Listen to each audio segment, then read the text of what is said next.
It's Friday night, and the last few 13 On Your Sidelines games of the week have been quite spectacular, but tonight has the potential to be even better as undefeated South Christian hosts undefeated Grand Rapids Catholic Central. Now, the Sailors have dominated the competition in every sense of the word in 2022. South Christian is putting up 39.8 points per game while only allowing 6.6 points per game. But of course, this week the Sailors face a Cougars team that has given them some trouble. The last time South Christian defeated Catholic Central was back in 2014. The senior Sailors were in elementary school at the time, and they hope they can change that tonight.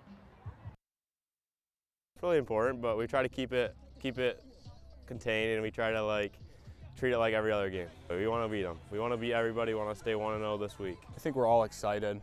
Catholic Central is always a good game. It's a fun team to play, and I think we're going into it. It's been a really good season.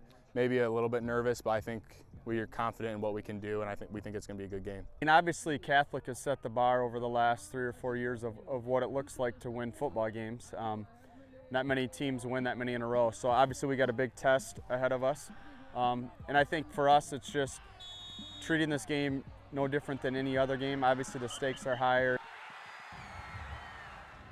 The stakes are obviously higher as either South Christian or Grand Rapids Catholic Central will lose its first game of 2022, but the Cougars enter this game winning 42 games in a row. That's the best current winning streak in the entire state. Now, however, the Cougars know that despite the 42 games they've won in a row, it has no bearing on what happens in tonight's game against the Sailors. While South Christian has not defeated Catholic Central since 2014, the Cougars are not taking the Sailors lightly whatsoever. In fact, Catholic Central was very complimentary of South Christian's skills ahead of tonight's undefeated showdown. We know they want to beat us as much as we want to beat them, so lots of respect. Play our best football. Just got to give 100% effort all the time, and we'll just play our best game, and results will be the results. I think we've got to play great football. We've got to play great complementary football. I mean, we've got to be able to control the football on offense. We've got to be able to play really, really smart and aggressive up front on defense. I think if we can do those things, it gives ourselves a chance. And then special teams, we've got to be extremely smart.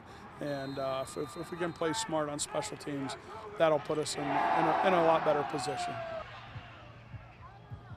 But who will be 6-0 after tonight? South Christian or Catholic Central? We are in store for a great game for our 13 On Your Sidelines game of the week. To some more football news, 5 Lions will not play on Sunday against the Seahawks, including wide receiver Amonra St. Brown. He has been battling an ankle sprain. Lions running back DeAndre Swift is out as well as he deals with his shoulder injury.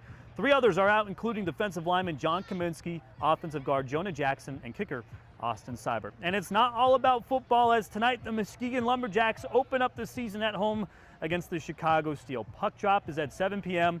And if you can't make it tonight, the Lumberjacks are back at home next weekend. But we are super excited for high school football tonight. Be sure to tune into 13 On Your Sidelines tonight at 11 to recap all of this action in West Michigan. It's going to be great. But for now, reporting at our game of the week, I'm Mark Skol Jr., 13 On Your Side Sports. Oh, thank you, Mark. What a 13 On Your Side Sports, sponsored by Van Dyke Mortgage. We are celebrating Halloween here on 13 On Your Side. And I'm not sure if you can tell, but I am an Oompa Loompa from Charlie and the Chocolate Factory, the Gene Wilder 1971 film, not the Johnny Depp remake. So as an Oompa Loompa, and in the spirit of Halloween, here we go. Oompa Loompa Doompa-dee-doo. The Lions have not won since week 2. Oompa Loompa Doompa-dee-dee. And today they played Miami. The Lions were back at home, and can you tell rookie Kirby Joseph was excited? He's doing backflips before the game. The Lions started out really strong. First drive of the game, Jamal Williams has the golden ticket. He finds the end zone from 7 yards out. That is the first Lions touchdown since October 2nd. Long time coming. Next Lions drive.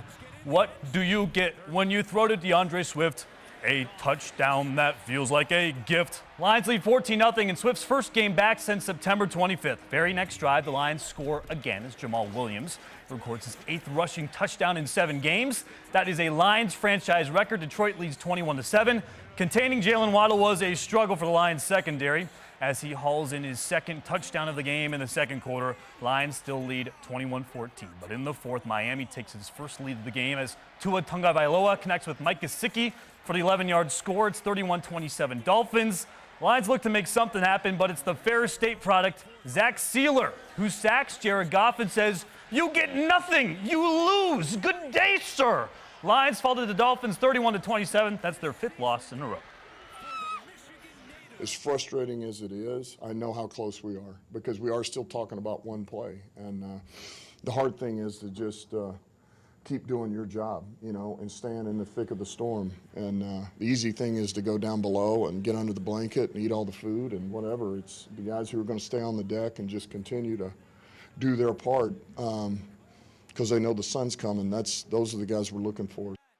So in 4 of the Lions' 6 losses this season, they have lost those games by 4 points or less. Next week, the Packers come to town for a 1 p.m. kick. We are learning more about the brawl in the Michigan tunnel between the Spartans and the Wolverines as both coaches spoke on the matter today.